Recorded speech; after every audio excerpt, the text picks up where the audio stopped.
नमस्कार दोस्तों, जैसा कि आप जानते हैं मैं राजेश कुमार आरके सरकारी नौकरी अड्डा यूट्यूब चैनल की तरफ से आप सभी लोगों के लिए एक बेहतरीन टॉपिक लेकर आपके सामने उपस्थित होता हूं। तो उसी श्रृंखला में दोस्तों मैं आज आप लोगों के लिए एक बेहतरीन टॉपिक लेकर के उपस्थित हो चुका हूं।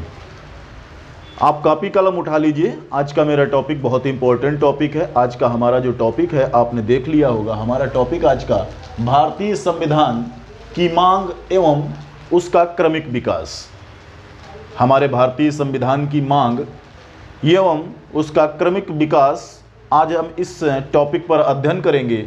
जैसा कि आप जान रहे हैं संविधान के अन्य वीडियो मैंने पहले प्रोवाइड करा दिए हैं, लेकिन इस बार मैं ये कोशिश कर रहा हूँ कि आने वाली लेखपाल भर्ती, टीचर भर्ती, कांस्टेबल भर्ती या अदर स्टेट भर्ती, सेंटर भर्ती, जिसमें शायद कोई ऐसी भर्ती होगी जिसमें संविधान से प्रश्न नहीं पूछे जाते हैं। जहां तक आप देख रहे होंगे कि प्रत्येक भर्तियों में संविधान से प्रश्न पूछे जाते हैं। तो मेरा उद्देश्य ये है कि मैं इस बार आपको A to Z संविधान रटा दूंगा, एकदम दिमाग में बैठा दूंगा कि संविधान से आने वाले प्रश्नों को आप आसानी से हल कर सकेंगे। तो इसी श्रृंखला में मैं आपको अपने टॉपिक की तरफ ले जाना चाहता हूं। इससे पहले आप कॉपी कलम उठा लीजिए। और एक जानकारी मैं आपको दे दूं कि बहुत ही जल्द TET, सुपर टेट के लिए या अदर वनडे एग्जाम के लिए हिंदी और संस्कृत तथा मैथ के जल्द से जल्द क्लास आप लोगों के सामने आपको मिलेंगे। एक बेहतरीन प्लेटफॉर्म जो आप लोगों ने चुना है, आरके सरकारी नौकरी अड्डा यूट्यूब चैनल, फेसबुक पेज, यहाँ पर आपको बहुत ही बेहतरीन वीडियो मिलने जा रहे हैं दोस्तों। तो आप सब्सक्राइब कर लीजिए मेरे हम सबके अपने यूट्यूब चैनल आरके सरकारी नौकरी अड्डा को, और आप निरंतर यहाँ से वीडियो देखें। आशा करता हूँ कि वीडियो आपको पसंद आ रहे होंगे। तो मैं आपको ज़्यादा कुछ ना कह करके ले चल रहा हूँ आपको सबसे पहले आज के टॉपिक की तरफ। बाद की चर्चा हम करेंगे। तो आप जान रहे हैं कि इसका भाग 1 आपको दिया जा चुका है, भाग 2 आज हम जो है पढ़ेंगे। भारतीय संविधान की मांग एवं उसका क्रमिक विकास। तो इसमें आज हम शामिल करेंगे कि भारतीय संविधान की मांग कब कब की गई, क्यों की गई, और इस मांग के अनुरूप किस प्रकार से हमारे भारतीय संविधान का निर्माण किया गया। तो सबसे पहला बात यह है कि भारत के संविधान में या भारत के संविधान में किस प्रकार से कौन सा खाका तैयार किया गया, कौन सी रिपोर्ट कब दी गई, और अंग्रेजों से हमारे देश को आज़ादी किस प्रकार से मिली, अंग्रेजों के चले जाने के बाद किस प्रकार से हमारे भारत ने अपने संविधान को निर्मित किया, जिसी पर चर्चा करेंगे। तो पहला पॉइंट इसका है कि भारत में संविधान सभा के सिद्धांत का सर्वप्रथम विचार, भारत में संविधान सभा का सर्वप्रथम विचार किसके द्वारा दिया गया था। तो यह सर्वप्रथम जो विचार, संविधान सभा का विचार, यह तिलक द्वारा दिया गया था। तिलक द्वारा संविधान सभा का विचार सबसे पहले दिया गया था। और यह कब दिया गया था? यह दिया गया था 1895 ईस्वी में। 1895 ईस्वी में तिलक ने संविधान सभा का विचार दिया था। और यह कब दिया था? तो ये स्वराज्य विधेयक, जो इनके द्वारा स्वराज्य विधेयक बनाया गया, उस विधेयक में इन्होंने संविधान सभा की मांग की थी दोस्तों। तो आपको याद रखना है कि सर्वप्रथम संविधान सभा की मांग तिलक द्वारा तैयार स्वराज्य विधेयक में किया गया था। और ये कब किया गया था? अगर आपसे कोई पूछ ले कि सर्वप्रथम संविधान सभा की मांग तिलक द्वारा कब की गई थी, तो ये 1895 ईस्वी में की गई थी दोस्तों। बहुत ही इंपॉर्टेंट पॉइंट्स हैं, इन्हें आप नोट करते चलेंगे। अगर आपने नोट डाउन कर लिया इनको और 2 बार 4 बार आपने इनको देख लिया, रिपीट कर लिया, तो 101% यहाँ से आप असफल नहीं हो सकते। यहां से आपके प्रश्न गलत नहीं हो सकते। दूसरा पॉइंट क्या कहता है कि किंतु सर्वप्रथम महात्मा गांधी ने भी जो है संविधान सभा के लिए मांग की थी, और वो किसमें किया था? तो पहले भी बताया जा चुका कि हरिजन नामक पत्र जो महात्मा गांधी द्वारा निकाला जाता था, उसमें महात्मा गांधी ने संविधान सभा के लिए मांग की थी। और यह मांग, स्पष्ट मांग उन्होंने की थी कि संविधान सभा की स्पष्ट मांग कहां पर की थी? हरिजन पत्र में की थी, और महात्मा गांधी के द्वारा किया गया था, और 1922 में रखी गई थी। भारतीय, और उनकी एक और शर्त थी कि जो भारत का संविधान हो, जो हमारे भारत का संविधान बने, अर्थात जो हमारे भारत का संविधान हो वो, क्योंकि हमारे यहाँ ब्रिटिश शासन था, तो उनकी मांग थी हरिजन पत्र के अनुसार कि हमारे यहाँ जो भारतीय संविधान हो उसको अंग्रेज ना बनाए, हमारे भारतीयों द्वारा निर्मित होना चाहिए। जो हमारा संविधान हो वो किसके द्वारा निर्मित होना चाहिए? वो हमारे भारतीयों द्वारा निर्मित होना चाहिए। और तीसरी बात है कि ब्रिटिश सरकार की चुनौती पर, ब्रिटिश सरकार ने चुनौती दिया था कि हम छोड़ तो देंगे देश, लेकिन आप देश को चलाएंगे कैसे? ये कांग्रेस के सामने एक प्रश्न रखा गया, भारतीय कांग्रेस के सामने एक प्रश्न रखा गया कि अगर हम देश को छोड़ देंगे तो आप देश कैसे चलाएंगे, किस आधार पर आप देश को चलाएंगे? तो इस चुनौती के आधार पर मोतीलाल नेहरू ने 1928 में डोमिनियन स्टेट का संविधान पेश किया था। इस चुनौती के जवाब में मोतीलाल नेहरू ने डोमिनियन स्टेट का संविधान जो है अंग्रेजों के सामने प्रस्तुत किया था, और जिसे जिन्ना द्वारा अमान्य कर दिया गया था। इसको जिन्ना ने अमान्य घोषित कर दिया था। जिन्ना का नाम आप सुने होंगे कि जिन्ना ने इसको क्या किया था? अमान्य घोषित कर दिया था। तीसरी बात आती है कि एम.एन. राय वामपंथी विचारक थे। एम.एन. राय जो थे वो वामपंथी विचारक थे, और एम.एन. राय को संविधान सभा के विचार का पहला प्रभावी विचारक माना जाता है। एम.एन. राय जो थे ये संविधान सभा के लिए सबसे पहले विचारक माने जाते हैं, और इन्होंने अपना विचार संविधान सभा के लिए, अपना विचार जो स्वतंत्र रूप से अपना विचार दिया था, तो वह दिया था 1934 ईस्वी में। 1934 ईस्वी में एम.एन. राय द्वारा संविधान सभा का पहला और प्रभावी विचार दिया गया था 1934 में। अगर आपसे कहीं भी प्रश्न पूछा जाएगा तो ये आपसे पूछा जाएगा कि महात्मा गांधी ने कब जो संविधान सभा का विचार रखा था या संविधान सभा की मांग की थी, किस प्रकार से की थी, किसके माध्यम से की थी, तो कब की थी? इसके विषय में अगर आपसे पूछ लिया जाए कि महात्मा गांधी ने कब मांग की थी, तो महात्मा गांधी ने 1922 में की थी। किसके माध्यम से की थी? तो यह हरिजन नामक पत्र के माध्यम से की थी, और इनकी शर्त थी कि जो हमारा भारतीय संविधान बने वह हमारे भारतीयों द्वारा निर्मित हो। अगर बात कर दी जाए कि एम.एन. राय द्वारा जो है कब मांग किया गया था, तो एम.एन. राय द्वारा 1934 में किया गया था। इसी तरह से अगर आपसे पूछ लिया जाए कि जो है तिलक द्वारा कब मांग की गई थी, संविधान की मांग कब की गई थी, तो तिलक द्वारा 1895 में की गई थी, और स्वराज्य विधेयक के माध्यम से की गई थी। तो इसी प्रकार से कांग्रेस द्वारा 1936 में पहली बार संविधान की मांग की गई। कांग्रेस द्वारा 1936 में पहली बार संविधान की मांग की गई। 1938 में पुनः नेहरू ने वयस्क मताधिकार आधारित संविधान सभा की मांग की। 1936 में कांग्रेस ने संविधान सभा की मांग की, और 1938 में दोबारा नेहरू ने संविधान सभा की मांग की, और उसका आधार क्या इन्होंने बताया कि वयस्क मताधिकार इसका आधार होना चाहिए, और इस आधार पर संविधान सभा बननी चाहिए, और संविधान सभा का गठन होना चाहिए, और हमारा भारतीय संविधान बनना चाहिए, या हमारे भारतीयों का अपना संविधान होना चाहिए। ब्रिटिश सरकार द्वारा अगस्त प्रस्ताव, यानी जो अगस्त प्रस्ताव था, अगस्त में जो प्रस्ताव हुआ, 1940 में पहली बार सैद्धांतिक रूप से संविधान की मांग को मान लिया गया।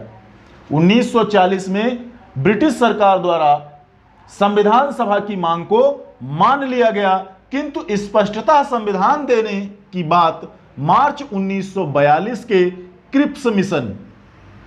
क्रिप्स मिशन अर्थात युद्ध के बाद, विश्व युद्ध के बाद प्रस्ताव में किया गया।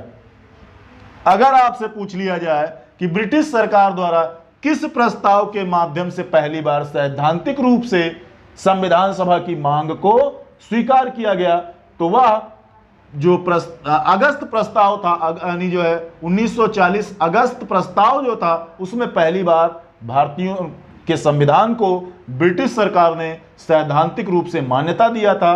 किंतु अगर स्पष्टता संविधान देने की बात करें कि वास्तव में संविधान देने की बात अंग्रेजों ने कब मानी, तो वह मानी थी क्रिप्स मिशन के दौरान, अर्थात विश्व युद्ध के दौरान। युद्ध के बाद 1942 में, अर्थात 1942 के बाद क्रिप्स मिशन, आप कह सकते हैं कि 1942 में क्रिप्स मिशन के समय इन्होंने प्रस्ताव को स्वीकार किया था। पूर्णतया स्पष्ट रूप से इन्होंने 1942 में इसे स्वीकार कर लिया था। ब्रिटेन में क्लीमेंट एटली लेबर पार्टी, यानी क्लीमेंट एटली के सत्ता में आने, लेबर पार्टी का जो क्लीमेंट एटली था, अगर आपसे पूछ लिया जाए कि क्लीमेंट एटली किस पार्टी का था, तो यह लेबर पार्टी का था। और जब यह सत्ता में आया तथा 20 जून 1948 तक भारत को अंतरिम रूप से छोड़ने की घोषणा के अनुपालन हेतु कैबिनेट मिशन पैथिक लॉरेंस, यानी कैबिनेट मिशन की बात कर लें, कैबिनेट मिशन, या एक बार फिर से देख लो कि ब्रिटिश में क्लीमेंट एटली अगर आपसे पूछा जाए किस पार्टी का था, तो ये लेबर पार्टी का था, के सत्ता में आने तथा 20 जून 1948 तक भारत को अंतरिम रूप से छोड़ने की घोषणा अंग्रेजों द्वारा की गई थी। और उसी घोषणा के अनुपालन में या अनुपालन हेतु कैबिनेट मिशन भारत आया और इसी की सिफारिश पर संविधान सभा का गठन हुआ।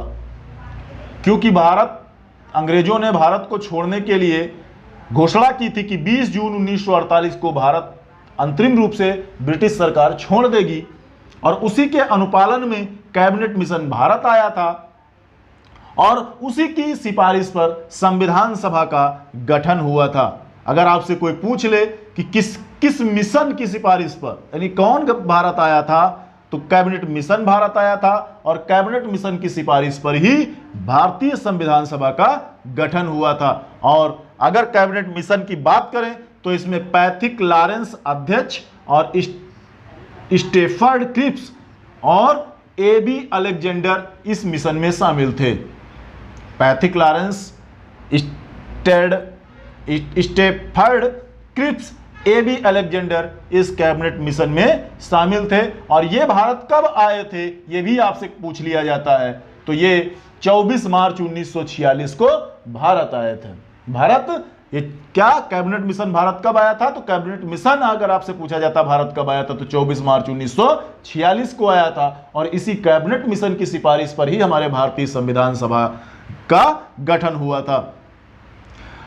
इसमें बहुत सारे पॉइंट, मैं एक पंक्ति लिखता हूं, उसमें कई पॉइंट आपको निकाल के देता हूं और आपको इन्हीं पॉइंटों को याद रखना है। ये एग्जाम की दृष्टि से बहुत महत्वपूर्ण होते हैं और यही पूछे जाते हैं इन्हीं के कारण आप कंफ्यूज हो जाते हैं कि ऐसे नहीं ऐसे था।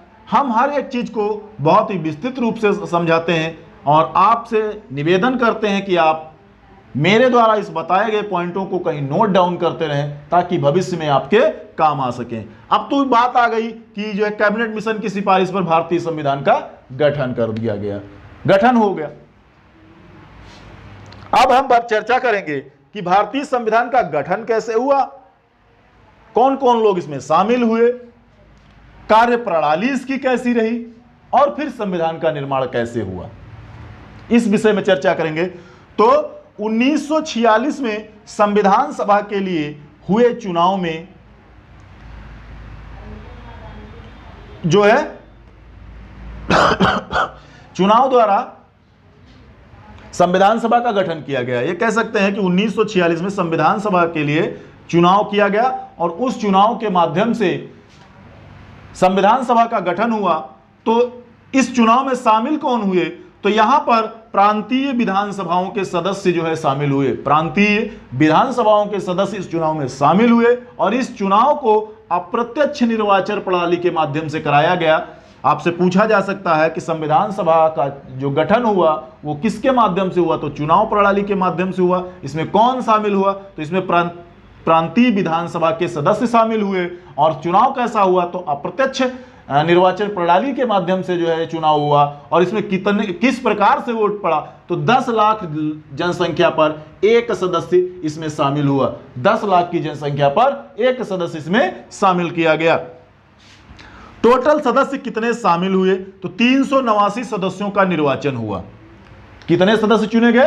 389 चुने गए और 389 में से ब्रिटिश प्रांतों से 292 सदस्य चुने गए। आपसे पूछा जाता है कि संविधान सभा में जो निर्वाचित सदस्य थे उनकी टोटल संख्या क्या थी? तो उसमें टोटल संख्या थी 389 और इसमें ब्रिटिश प्रांतों से कितने चुने गए? तो ब्रिटिश प्रांतों से 292 चुने गए। और देसी रियासतों से कितने लोग चुने गए? तो देसी रियासतों से 93 लोग चुने गए। कमिश्नरी क्षेत्रों के कितने लोग चुने गए? तो कमिश्नरी क्षेत्रों के 4 लोग चुने गए थे।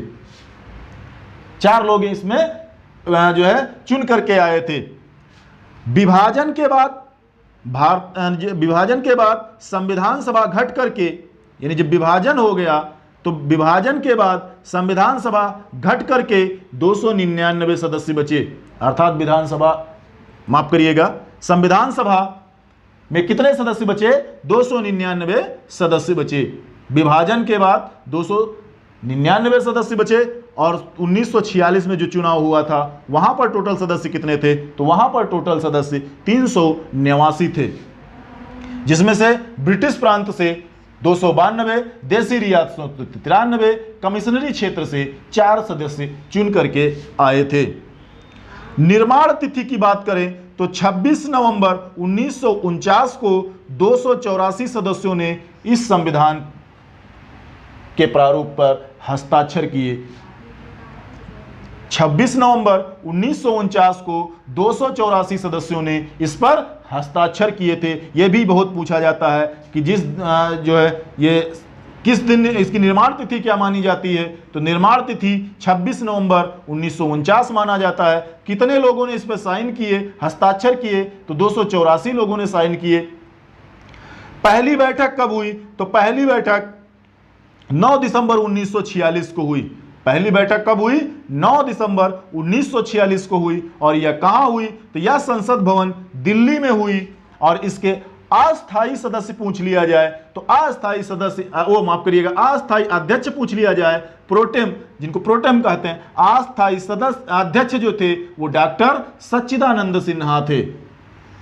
डॉक्टर सच्चिदानंद सिन्हा इसके अस्थायी अध्यक्ष चुने गए। और इस सभा में महिलाओं की संख्या अगर पूछ दी जाए तो इस सभा में महिलाओं की संख्या 15 थी। इनको आप नोट डाउन करते चले जाएं। वेरी इंपॉर्टेंट, एग्जाम की दृष्टि से हमने वेरी इंपॉर्टेंट पॉइंटों को नोट करके रखा है और आपके सामने पेश किया है। 11 दिसंबर 1946 को डॉक्टर राजेंद्र प्रसाद संविधान सभा के अध्यक्ष बने। अगर आपसे पूछ लिया जाए कि डॉक्टर राजेंद्र संविधान सभा के अध्यक्ष, आपसे पूछा जाता है कि संविधान सभा के अध्यक्ष कौन थे? तो डॉक्टर राजेंद्र प्रसाद थे, आप लोग लिखते हैं। लेकिन ये कब बने? तो ये 11 दिसंबर 1946 को डॉक्टर राजेंद्र प्रसाद संविधान सभा के अध्यक्ष बने।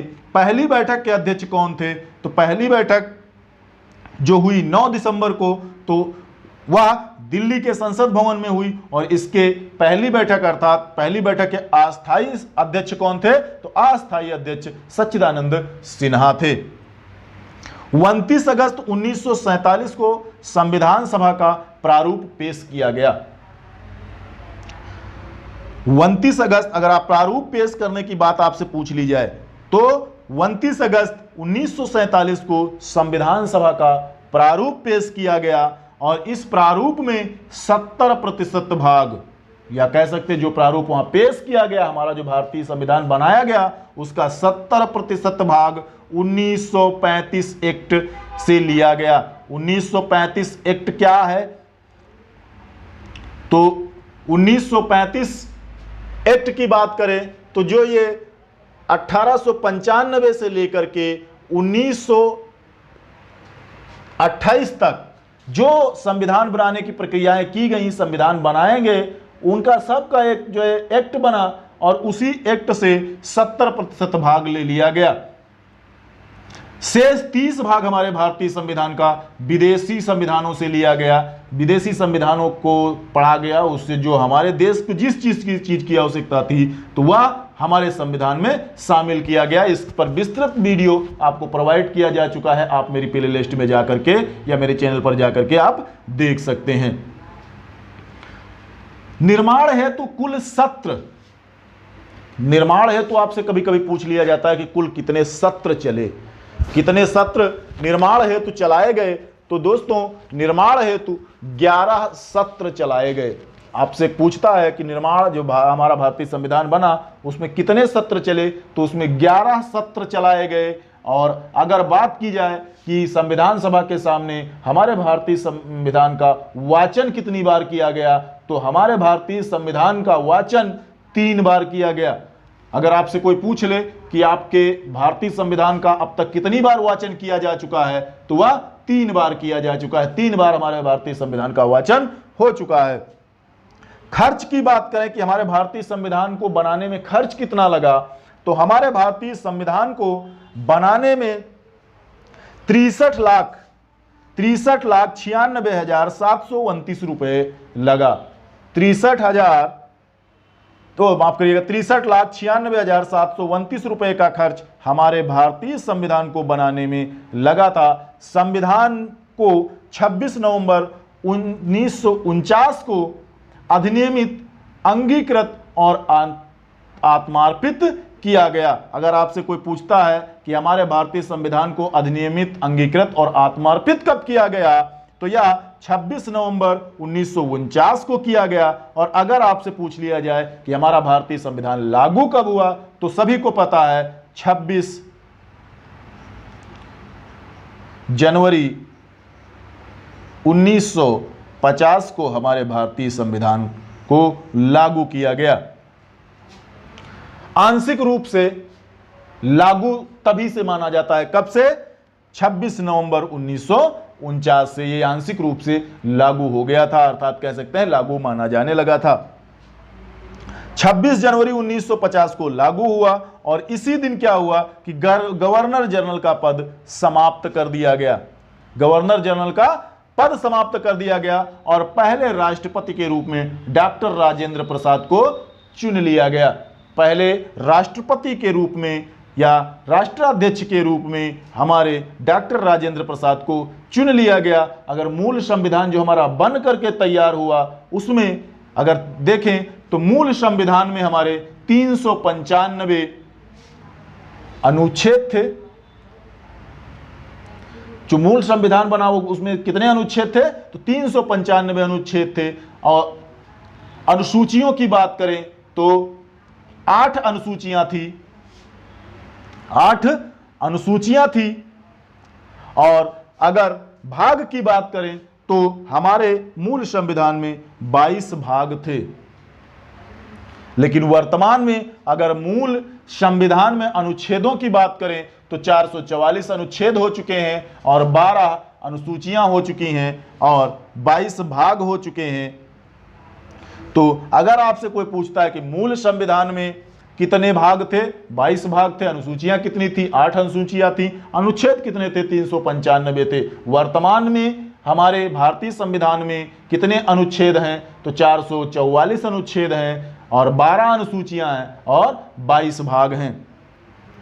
किस भाग में किस चीज को रखा गया है, किस अनुच्छेद में किस चीज को रखा गया है, किस अनुसूची में किस चीज को रखा गया है, तो इस पर अगर आपको वीडियो देखना है तो मेरे प्लेलिस्ट में जा करके आप वीडियो देख सकते हैं। इस पर विस्तृत जो है वर्णन, वहाँ पर विस्तृत चर्चा वहाँ पर की गई है और एक एक अनुसूची, एक एक भाग और एक एक अनुच्छेद के बारे में वहाँ पर विस्तृत वीडियो बनाया गया है। तो दोस्तों, अगर ये मेरा वीडियो पसंद आया हो तो मेरे चैनल को सब्सक्राइब कर लें, वीडियो को लाइक कर दें, दोस्तों के साथ शेयर कर दें, ताकि वह भी यहाँ से लाभ उठा सकें। और मेरे चैनल का, जैसा कि आप जानते हैं, एकमात्र उद्देश्य है कि आपकी सफलता ही मेरे लिए प्रोत्साहन है। जितने से ज़्यादा लोग सफल होते हैं, मुझे उतनी ही ऊर्जा मिलती है। दोस्तों, इसके अलावा लाइक, शेयर और कमेंट करना तो बिल्कुल मत भूलिए। ये मुझे दैनिक एनर्जी देती है। जितने एक लाइक, शेयर और कमेंट मिलते हैं मुझे, मैं समझता हूं कि वो मेरे प्रत्येक दिन की एनर्जी है। तो दोस्तों, इसी बात के साथ मैं आपसे लेता हूं विदा। अगले वीडियो में आपको फिर से मिलूंगा इसका अगला भाग लेकर के। दोस्तों, जय हिंद, जय भारत, वंदे